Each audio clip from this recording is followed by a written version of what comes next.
việc hay không, làm việc cho ai, làm việc bao nhiêu thời gian, mỗi cá nhân tại những điểm khác nhau. Cung lao động xã hội ở mỗi thời điểm nhất định bằng tổng cung lao động của mỗi cá nhân, đó là khả năng cung cấp lao động của nguồn nhân lực xã hội. Tổng cung lao động xã hội được thể hiện hoặc ở một số lượng con người hoặc thời gian của những người tham gia lao động trên thị trường lao động. Và những nhân tố ảnh hưởng đến cung lao động. Nhân tố thứ nhất là nhân tố về dân số. Quy mô lực lượng lao động của mỗi quốc gia phụ thuộc vào quy mô dân số của quốc gia. Quy mô dân số càng lớn thì nguồn lực nhân lực xã hội càng lớn. Tốc độ tăng dân số quyết định quy mô dân số và quyết định quy mô nguồn nhân lực. Tốc độ gia tăng dân số phụ thuộc vào tỷ lệ tăng tự nhiên dân số di dân thuần túy. Quy giới hạn dưới độ tuổi người lao động thì quy định số người đủ độ tuổi lao động trở lên. Quy mô lực lượng lao động tiềm năng. Cơ cấu dân số trẻ hay già cho biết đội ngũ lao động. Tỷ lệ tham gia lực lượng lao động quyết định cung lao động về số lượng. Tuy nhiên con số này chưa nói lên chính xác mức độ tham gia và cường độ tham gia lao động trong thời gian làm việc, cũng như những người lao động khác nhau có thể giống nhau. Sự thay đổi tỷ lệ lực lượng tham gia lao động do nhiều yếu tố chi phối, trong đó các yếu tố vừa làm tăng vừa làm giảm tỷ lệ tham gia lực lượng lao động như tăng lương và thu nhập thực tế trên thị trường, thay đổi sở thích, hành vi, hoàn cảnh gia đình, tiến bộ kỹ thuật, công nghệ, sự xuất hiện các ngành nghề mới, trợ cấp xã hội. Các nhân tố ảnh hưởng đến cung thời gian làm việc. Tổng cung lao động trong nền kinh tế không chỉ phụ thuộc vào số lượng người tham gia lực lượng lao động, mà còn phụ thuộc vào số giờ làm việc trung bình trong tuần, trong năm của những người lao động. Các yếu tố tác động đến thời gian làm việc của người lao động, lợi ích và sở thích nghề nghiệp và hoàn cảnh gia đình là nhân tố quyết định. Ràng buộc về khả năng kiếm tiền và lựa chọn việc làm, nghỉ ngơi, mở mô hình lựa chọn làm việc nghỉ ngơi tân cổ điển, đường băn khoăn và tập hợp các điểm kết hợp giữa giá trị tiêu dùng hàng hóa và thời gian nghỉ ngơi cho tăng một mức độ lợi ích nhất định. Đường ngân sách mô tả giới hạn tập hợp các cơ hội kết hợp giữa tiêu dùng và nghỉ ngơi mà người tiêu dùng có thể mua được lợi ích tốt nhất để thể hiện tại điểm tiếp xúc giữa đường băn khoăn và đường ngân sách. Ở đây nhân tố sở thích khác nhau của người lao động cũng là một nhân tố rất quan trọng, quyết định. Nhân tố này quyết định số giờ làm việc khác nhau. Có người thích làm việc nhiều, kiếm tiền nhiều, nhưng cũng có người thích dành thời gian cho việc nghỉ ngơi nhiều hơn. Nghề nghiệp, hoàn cảnh gia đình cũng quyết định đến cung thời gian làm việc trên thị trường. Tiền lương, thu nhập không lao động cũng tác động đến thời gian làm việc. Nhân tố thứ tư là các nhân tố ảnh hưởng đến cầu lao động. Cầu lao động, chúng ta biết rằng là cầu lao động khi tiền lương tăng, chi phí biên sản xuất tăng thì dẫn đến lợi nhuận không đạt mong muốn, dẫn đến doanh nghiệp phải lựa chọn một sự kết hợp giữa lao động và vốn sở hữu, sản xuất thấp.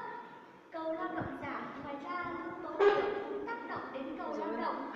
Nếu nhà nước quy định tiền lương tối thiểu cao hơn mức cân bằng thị trường lao động, ngoài sử dụng lao động có xu hướng giảm thì cầu lao động dẫn đến thất nghiệp tăng và ngược lại. Sự thay đổi giá cả các nguồn lực thay đổi cũng lại thay đổi giá cả các nguồn vào như vốn, đất đai, nguyên liệu thô sẽ làm thay đổi cầu lao động theo xu hướng khác nhau với các ngành sản xuất kinh tế.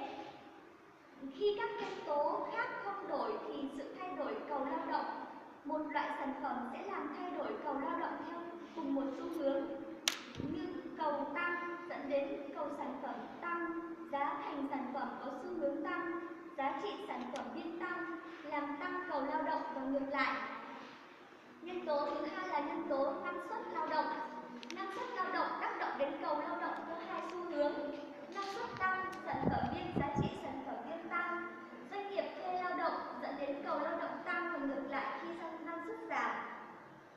Tuy nhiên, năng suất lao động tăng mà doanh nghiệp không mở rộng quy mô và kế hoạch sản xuất thì có thể làm cầu lao động giảm. Lao động cũng như không tốt cho lợi nhuận.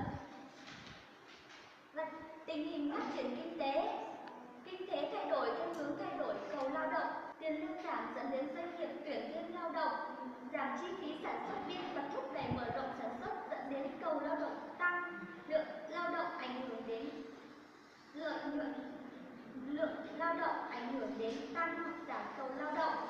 Nếu lợi nhuận của doanh nghiệp thu được bằng cách duy trì quy mô lực lượng lao động như cũ hoặc không lớn hơn lợi nhuận thu được khi điều chỉnh tăng giảm lao động, thì doanh nghiệp sẽ giữ nguyên lực lượng lao động.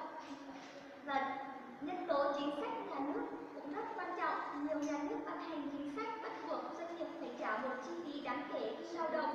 Chính sách đã ảnh hưởng đến quyết định sử dụng lao động của doanh nghiệp, bởi nó làm tăng chi phí, hạn chế mức độ sa thải, ngăn ngừa việc sa thải đồng loạt, dẫn đến ngăn cản các doanh nghiệp thuê lao động mới trong thời kỳ tăng trưởng kinh tế. Các chính sách bảo hiểm xã hội, bảo hiểm y tế, chế độ quy định ngày giờ làm việc cũng tác động đến cầu lao động. Để điều chỉnh cầu lao động, doanh nghiệp có thể thay bằng cách thay đổi số lao động hoặc thay đổi thời gian làm việc. Và chúng ta sẽ đi vào phần thứ hai, giải thích sự gia tăng thất nghiệp ở các nước đang phát triển. Như các bạn đã biết, nguyên nhân thất nghiệp gồm có 4 nguyên nhân, đó là do trình độ học vấn, do tỷ lệ sinh cao, do cơ cấu ngành nghề không phù hợp và do chính sách nhà nước. Các hình thức thất nghiệp gồm có thất nghiệp cơ cấu, thất nghiệp không tự nguyện, thất nghiệp trá hình và thất nghiệp tạm thời. Chúng ta sẽ sơ qua về thất nghiệp cơ cấu. Thất nghiệp cơ cấu là tình trạng xảy ra do sự mất cân đối cung cầu lao động, do thực hiện các điều chỉnh chính sách kinh tế dẫn đến thay đổi trong cơ cấu sản xuất. Toàn bộ nền kinh tế truyền thống có thể bị giảm sút, suy thoái và xuất hiện những ngành kinh doanh mới. Quá trình thay đổi này khiến cho kỹ năng tay nghề cũ của người lao động trở nên không thích hợp với nghề mới. Công nghệ sản xuất quản lý mới đòi hỏi người lao động phải có chất lượng cao hơn về chuyên môn tay nghề. Ai không đáp ứng được sẽ bị sa thải và trở thành người thất nghiệp.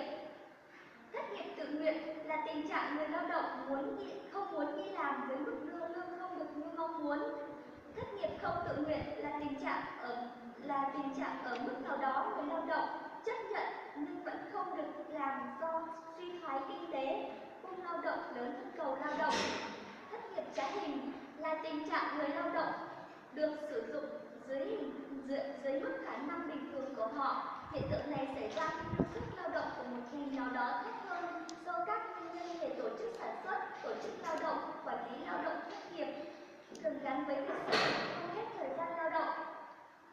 Thất nghiệp tạm thời là tình trạng thất nghiệp khi có một số người đang trong thời gian tìm kiếm công việc phù hợp, như là sinh viên mới ra trường. Chúng ta sẽ tới với phần thứ 6, phần tác động thất nghiệp. Thất nghiệp là một vấn đề nghiêm trọng ở rất nhiều nước. Nó có thu nhập của người lao động và kinh tế xã hội quốc gia. Tỷ lệ thất nghiệp cao là biểu hiện của GDP thực tế thấp hơn tiềm năng, hay nói cách khác, nó cũng là biểu hiện của giảm sản lượng kinh tế. Tỷ lệ thất nghiệp cao thường đi đôi với cắt giảm sản xuất. Xét ở mức phạm vi toàn bộ kinh tế, thất nghiệp làm cho tăng trưởng kinh tế thấp hoặc không có tăng trưởng, giảm suất nghiêm trọng trong ảnh hưởng đến mức sống của người lao động và nhân dân. Tác động tới xã hội của thất nghiệp. Thất nghiệp làm phát sinh tệ nạn xã hội. Một số người thất nghiệp sa vào hoạt động mua bán và nghiện là tâm trạng chán nản, buồn chán phổ biến ở những người thất nghiệp do giảm sút hoặc mất thu nhập, mất mối quan hệ về xã hội, về lao động kéo dài. Và đây chúng ta sẽ đi tới những cái hình ảnh của thất nghiệp. Như các bạn đã biết, hình ảnh này là những hình ảnh mà những người đang sinh viên mới ra trường đang chờ nộp đơn để xin việc và chưa có việc làm. Còn đây là những trường đại học, nhưng mà chất lượng kém, nên là khi đào tạo ra nên là sinh viên vẫn chưa có việc làm, dẫn đến tình trạng thất nghiệp. Và chúng ta sẽ vào đến phần 7, phần thực trạng của thất nghiệp. Như hiện nay, số lượng lao động tăng